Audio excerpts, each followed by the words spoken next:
The first time my brother stole credit for my work, he did it under bright lights, in front of 200 people, while my parents gave him a standing ovation. He stood on that stage in a navy suit he could barely afford, smiling like a man who had built something from nothing. The company logo glowed on the screen behind him. Executives clapped. Coworkers whistled. Someone from the back shouted his name like he had just won a championship.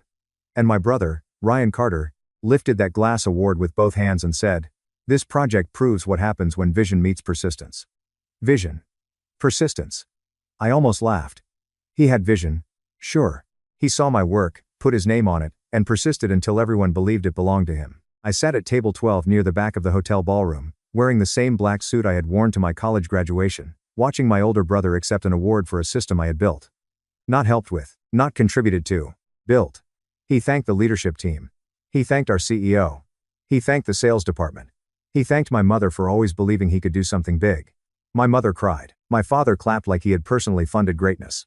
Ryan thanked everyone except the person who had written the original proposal, built the workflow model, cleaned the data, designed the dashboard, tested the automation, and stayed at the office until 2 in the morning for 3 weeks straight.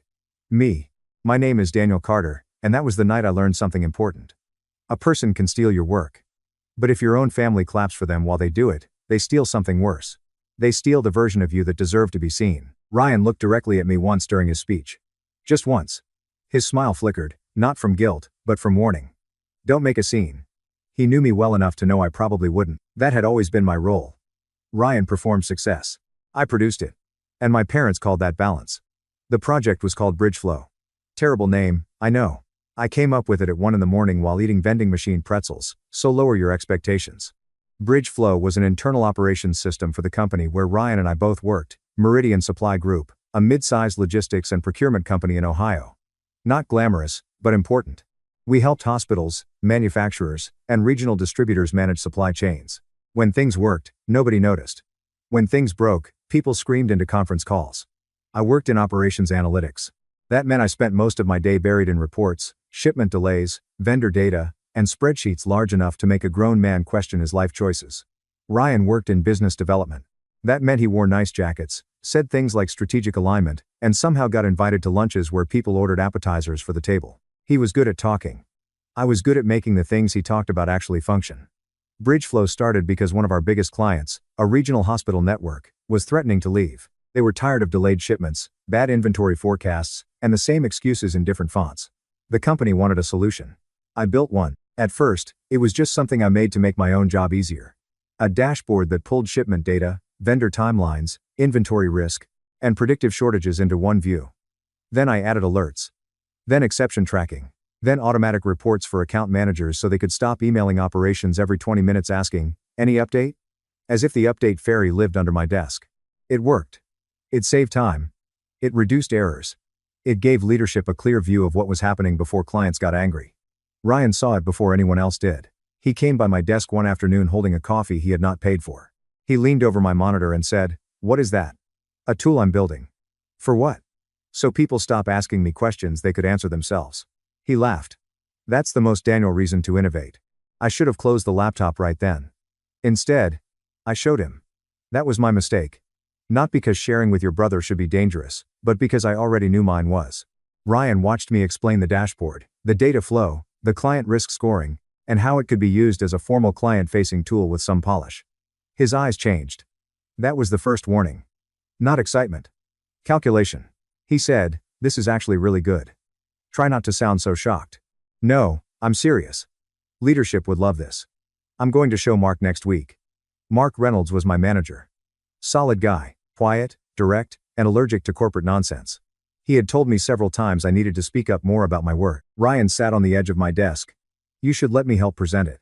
I looked at him. "Why?" "Because you know the system, but I know how to sell it." I should have said no, but Ryan said it with that brotherly confidence he used when he wanted something to feel like teamwork. "Daniel, this could be big. You're the brains. I can help people understand it. You're the brains. I can help." It sounded fair. It sounded like maybe, for once, Ryan wanted to support me instead of use me. That is how people like Ryan get you. They know exactly which version of them you keep hoping will show up. So I sent him the early slides. Then the proposal. Then the cost savings projections. Then the demo link. At first, the language was clear. Daniel's workflow system. Then Ryan started calling it our proposal. Then, the project we've been shaping. Then, by the time leadership saw it, apparently it had become Ryan's client retention strategy. I was not invited to that first leadership meeting. I found out afterward when people started congratulating Ryan in the break room. He came to my desk grinning. Good news. They loved it. I looked up. They saw it? Yeah. I showed them the concept. You showed them my system without me? He waved a hand. Relax. I framed it at a high level. You would have gotten stuck in the details. The details are the system. Exactly. That's why I need you building while I handle the room. I stared at him. Something in my chest tightened. Ryan, you told them I built it, right? He hesitated half a second. That half second answered before he did. I told them operations helped. Operations helped? Daniel, don't be weird. Everyone knows you're involved. Involved. That word sat in my stomach like bad food. I was not involved. I was the origin. But I let it go. That was the pattern. Let it go. Don't make a scene. Give Ryan space. Be mature. Be useful. A month later, Bridge Flow rolled out for the hospital client. It worked better than anyone expected. Client complaints dropped. Forecasting improved. Account managers stopped panicking. Leadership started talking about expanding it to 3 other major accounts. Ryan's face started appearing in internal newsletters. Ryan Carter leads cross-functional innovation. Business development drives operational transformation. New client retention system saves Meridian's largest account. My name appeared once. Under, special thanks. Between a data intern and a department assistant who booked the conference room, Mark noticed. He came to my desk one morning and said, "You okay with how this is being presented?" I kept my eyes on the screen. Not really. Then say something. I gave a small laugh. To who? Leadership loves Ryan right now. Leadership loves results. Results can be corrected. I wanted to believe that, but I knew Ryan had already built a story. And Ryan's stories spread faster than facts. The award dinner happened 6 weeks later. Meridian had an annual leadership event at a downtown hotel. Usually, it was a slow-motion corporate nap with chicken, speeches, and one executive trying to make supply chain sound inspirational. This year, Ryan was getting the Innovation Leadership Award. I almost did not go. Then my mother called. Daniel, you have to come. Your brother is being honored. My mother, Linda Carter, said, your brother. The way other people said, the president. I said, I know. Well, you sound flat. I'm busy. Daniel, don't be like that. Like what? Ryan has worked so hard for this. Can you just be happy for him? There it was. I had not even objected yet, and she was already defending him from the reaction she knew he deserved. My father, Frank, got on the phone. Your mother is right. This is a big night for the family. For the family. That phrase always meant Ryan was winning and I was supposed to clap. So I went. I sat in that ballroom and watched my brother accept an award for my work while my parents cried with pride. When Ryan finished his speech, everyone stood. My parents stood first. My mother looked back at me with wet eyes, motioning for me to stand too. I stayed seated. Her smile tightened. Ryan came down from the stage, award in hand, and people crowded around him. My father hugged him. My mother kissed his cheek. Then she looked at me. Daniel, isn't this wonderful? I looked at Ryan. He gave me a small smile. Not sorry. Victorious. I said, it's something. My mother frowned. Don't ruin tonight. 4 words. Don't ruin tonight. Not, are you okay? Not, did Ryan mention your work? Not, is this fair? Don't ruin tonight. That was the night I finally understood my place in my family. Ryan could take the credit. My job was to protect the celebration. To understand why my parents believed him so easily, you need to know what it was like growing up with Ryan. Ryan was the child people noticed first. He was handsome, athletic, loud, and confident in a way adults mistook for leadership. He could walk into a room, say 3 obvious things with his hands moving, and people would nod like he had just delivered wisdom from a mountain. I was quieter. Not shy exactly. Just observant. I liked systems, numbers, figuring out how things worked. When something broke, I fixed it. When something needed planning, I planned it. When something went wrong, I was usually the one holding the broom. Ryan got attention. I got responsibilities. When Ryan forgot his science fair project in 8th grade, I stayed up helping him build a volcano that looked like a crime scene. He won 2nd place because he presented it like he had discovered geology. My mother said, see? Your brother just needed support. When I got straight A's, my father said, good. That's what we expect from you. Expect. That word followed me through childhood like a leash. Ryan's success was celebrated because it was surprising. Mine was assumed because it was useful. By high school, Ryan had learned that confidence could cover almost anything. Forgot homework? He charmed teachers. Missed practice? He had a story. Broke curfew? He made my mother laugh before my father could get angry. Meanwhile, if I was 5 minutes late, I got a lecture about reliability. The family rule was simple.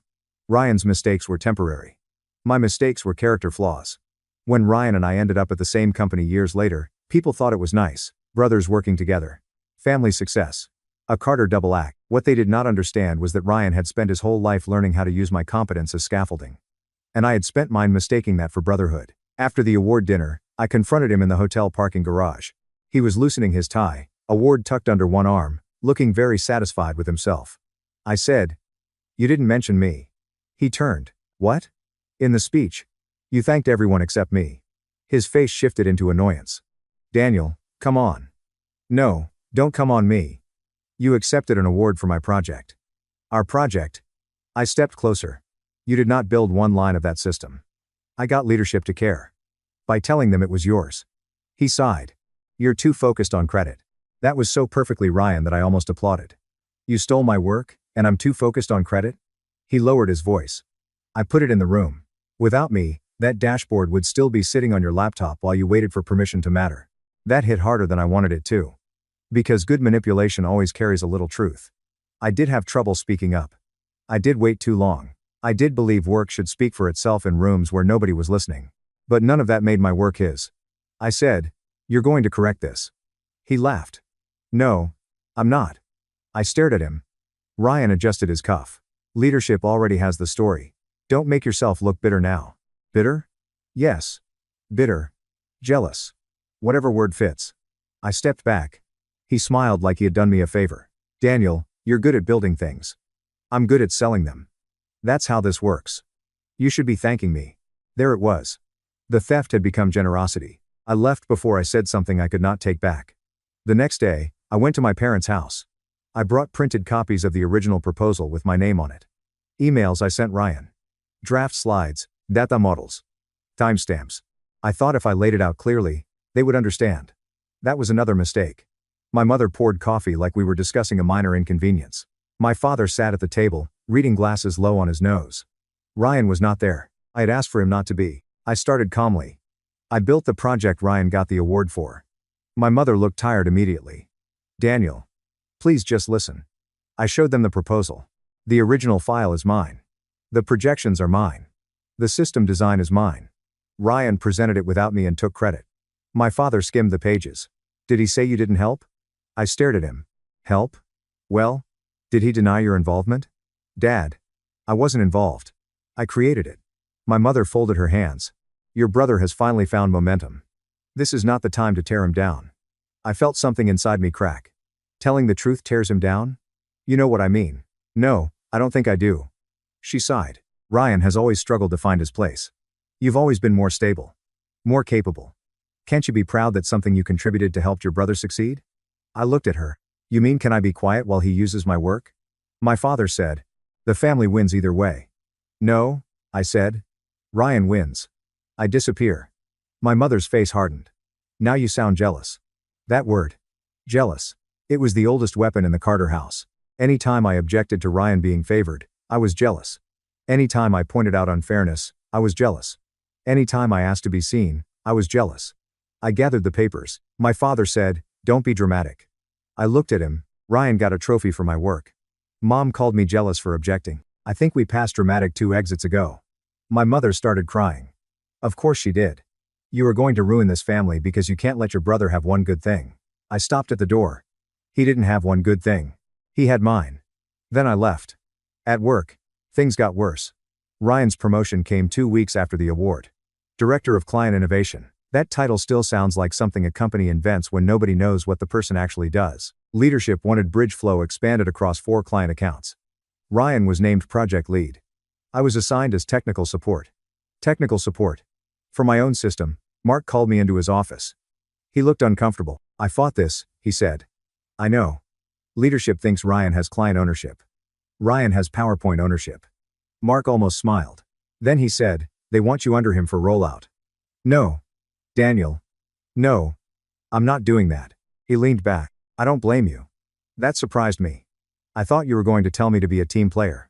I've been in corporate long enough to know that phrase usually means someone wants you to eat dirt politely. I laughed. First real laugh in weeks. Mark looked at me seriously. You're talented. But if you stay, they'll keep using your work through him. So I leave? I can't tell you what to do. But I can tell you this. If someone is living in your name, you eventually have to evict them. That sentence stayed with me. I resigned a month later. Ryan came to my desk on my last day. He looked annoyed, not sad. You're really doing this? Yes. You're throwing away a good job over pride. I placed my keyboard in a box. No. I'm taking my work ethic somewhere it won't need a witness protection program. He rolled his eyes. You always act like a martyr. I looked at him, and you always act like success is something you can borrow. His jaw tightened. You'll regret this. I picked up my box. I already regret trusting you. I'm trying not to make it a lifestyle. My parents called that night. My mother cried. My father lectured. Ryan, apparently, had told them I resigned because I could not handle his promotion. My mother said, you are throwing away your career because you can't let your brother shine. I said, he didn't shine. He stood in front of my work and blocked the light. She told me I was being cruel. My father said, one day you'll need family. I said, I needed family when Ryan stole from me. You told me to clap. Then I stopped answering. Starting over was not romantic. I did not walk out of Meridian and immediately become a genius millionaire who bought the company 6 months later. That is not how life works unless the writer has never paid rent. I took a lower paying role at a smaller firm in Cincinnati. The title was less impressive. The office coffee tasted like regret. My apartment had a radiator that made noises like a dying robot.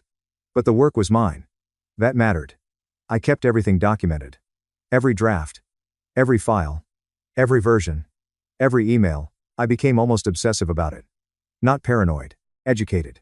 Mark stayed in touch.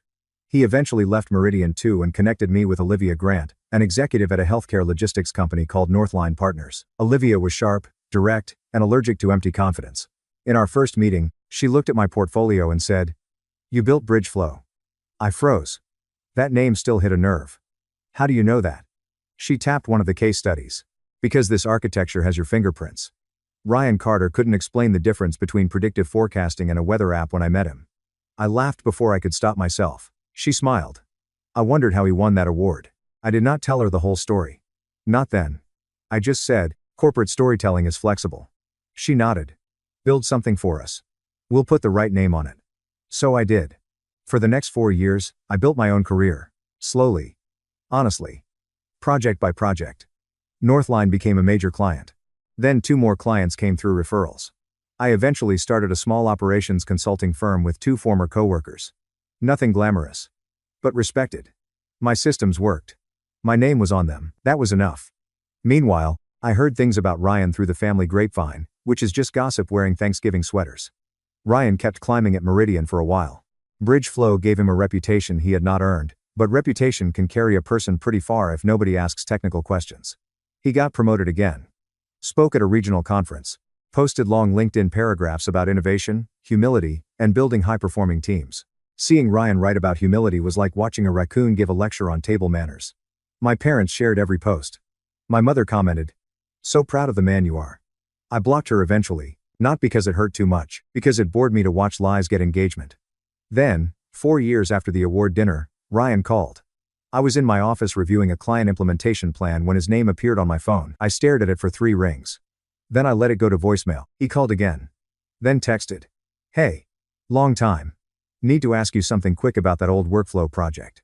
That old workflow project. My work had become a quick question. I did not respond. An hour later, my mother called. I had not spoken to her in almost 2 years. I almost laughed when I saw her name. Ryan must have been desperate. I answered. Hello. Daniel, she said, already emotional. Your brother has been trying to reach you. I noticed. He needs help. Sounds familiar. She ignored that. The company is doing a major rollout of that system you both worked on. I closed my eyes. That I built. She sighed. Daniel, please don't start. Funny, that's what people say when they know exactly where the truth begins. She went quiet for a second. Then she said, Ryan could lose his job. There it was. The real reason. Not reconciliation. Not apology. Risk management.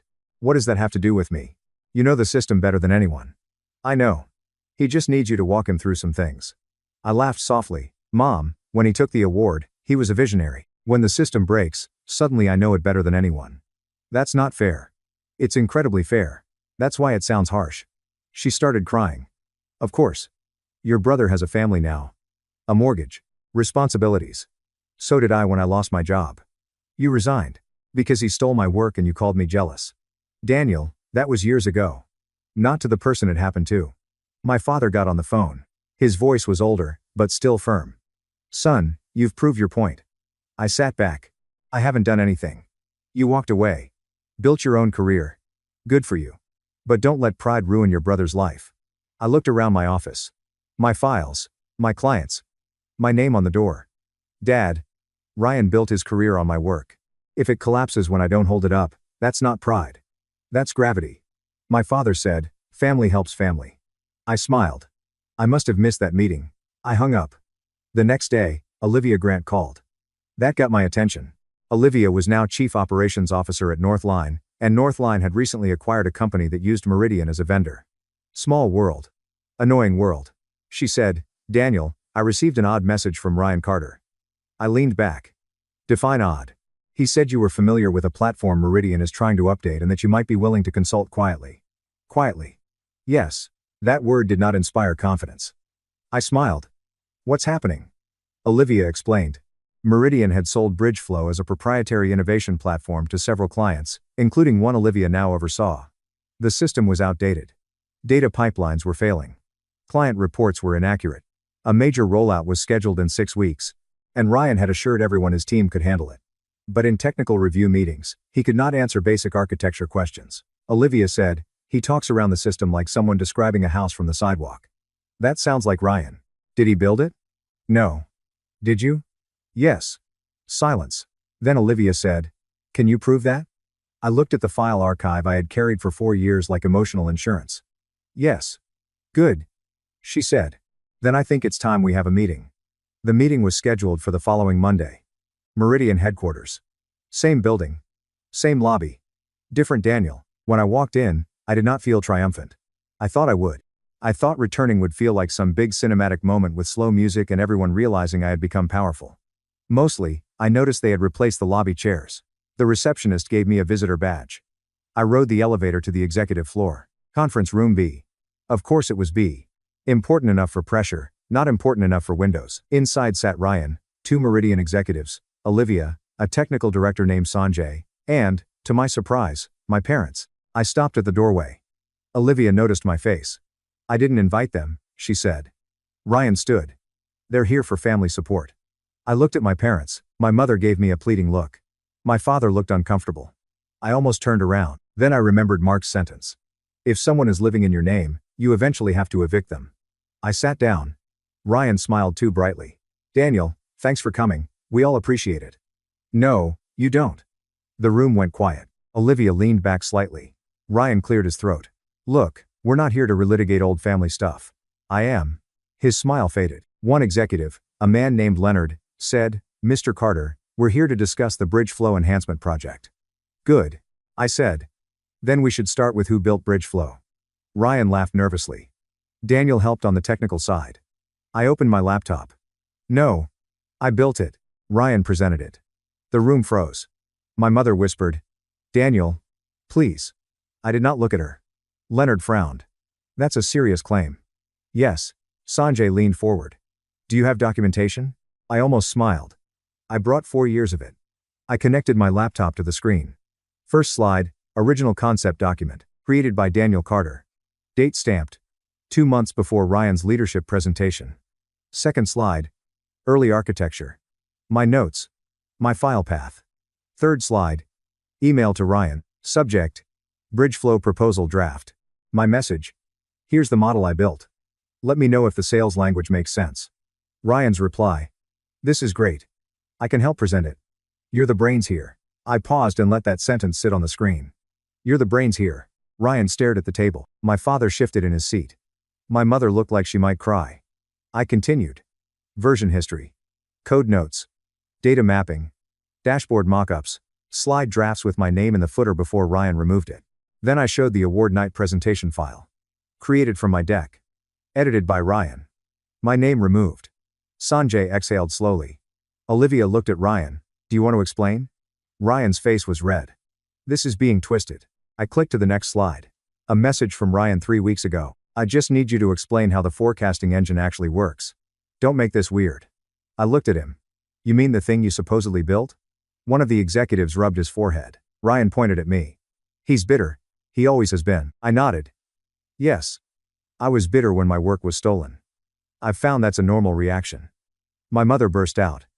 Daniel, he could lose everything. I finally looked at her. Mom, when he took everything from me, you told me not to ruin his momentum. Her face crumpled. That was different. No. It was easier. For you. My father said quietly, this is not the place. I turned to him. You said that when I tried to talk at home. You said that when I left the company. You said that when he got promoted. There has never been a place where my truth was convenient for you. No one spoke. Olivia broke the silence. Ryan, did you represent Daniel's work as your own? Ryan looked around the room. For once, there was no stage. No applause. No parents able to make the room tilt in his favor. Just documents. He said, it was collaborative. I clicked back to the first slide. Show me your part. He did not answer. Sanjay said, Ryan, can you explain the current forecasting logic? Ryan's jaw tightened. That's not the issue. It is exactly the issue, Olivia said. Northline is being asked to approve a major rollout based on a system you claim to lead. Ryan looked at me with pure hatred. You're really going to ruin me over credit? I closed the laptop. No. I'm correcting a lie you used to build your career. Leonard stood. We're going to need to pause this rollout. Ryan said. Wait. Olivia looked at me. Daniel, would your firm be willing to submit a proposal to assess and stabilize the system? Ryan slammed his hand on the table. You can't be serious. Olivia did not blink. I prefer hiring the person who knows how the system works. That was the first moment I let myself breathe. Not because Ryan was losing. Because I was finally visible in the room where I had once been erased.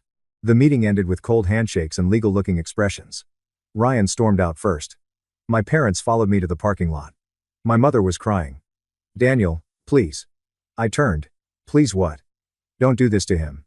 I laughed. There was no humor in it. Do what? Let people know he didn't build something he didn't build? He could be fired. He could. He has children. So do many people who don't steal careers. My father looked tired. You proved your point. No. The truth proved it. I just stopped hiding it. My mother grabbed my sleeve. He is still your brother. I gently removed her hand. He was my brother when he stole my name too. She cried harder. I almost felt sorry for her. Almost. Then I remembered her standing at the award dinner, motioning for me to rise while Ryan held my work above his head. I said, you didn't want a son that night. You wanted an audience. She had no answer. Ryan was eventually placed on leave. Then demoted. Then he resigned before the internal review finished, which is corporate language for leaving before the building drops on your head. Meridian publicly corrected the project records as part of a client settlement. Not with fireworks. Not with a front-page announcement. Just a formal internal update and revised documentation. Bridgeflow original architect. Daniel Carter. 6 words. 4 years late. Still mine. My firm got the stabilization contract. We fixed the system in 3 months. Sanjay sent me a message afterward that said, for what it's worth, it was obvious this was yours. It was worth more than he knew. Ryan called once. I answered because I was curious. You happy now? He asked. I looked at the corrected project record on my desk. No. Could have fooled me. I'm not happy. I'm finished. You destroyed my career. No, Ryan. You built your career on stolen wood. I just stopped holding the roof. He breathed heavily into the phone. You always thought you were better than me. No. I said. I just got tired of being used as proof that you were. He hung up. My mother sent letters. The first said she was sorry I felt overlooked. I mailed it back unopened. The second said she wished I understood how hard it was to watch both sons hurting. I kept that one as a reminder that some people can turn accountability into weather. The third was shorter. I should have stood up for you. I read that one twice. Then I put it in a drawer. Maybe one day I will answer. Maybe not. My father called 6 months later. He said, I didn't understand how much of Ryan's life you were carrying. I said, yes, you did. You just called it family. He was quiet for a long time. Then he said, you're right. That sentence did not fix anything. But it was the first honest brick in a very broken wall. As for me, I kept working, kept building, kept putting my name on what I made. Not loudly, not arrogantly. Just clearly. That is something I had to learn. Being humble does not mean letting other people erase you. Being a good brother does not mean becoming someone else's ladder. And being successful does not mean much if you have to disappear for someone else to shine. So, Ada for refusing to save my brother's career after he took credit for my success and let my parents call me jealous for telling the truth? Maybe some people will say I should have helped him privately. Maybe they will say I was too harsh. Maybe they will say family should matter more than credit. But my brother did not just steal my work, he stole the years when my own family should have been proud of me. My parents did not ask whether I was telling the truth. They asked whether I could stay quiet long enough for Ryan to keep winning. And when his career finally collapsed under the weight of work he never knew how to do, they came back to me with the same old expectation. Fix it. Protect him. Be the bigger person. But I was done being bigger just so Ryan could keep standing on me. I did not go back to destroy his career. I went back to take my name off the lie. And for the first time in my life, when Ryan reached for something that belonged to me, I did not hand it over. I closed the door. Thank you so much for watching until the end. If you really like our videos, please don't forget to like, share, and subscribe. Have a great day.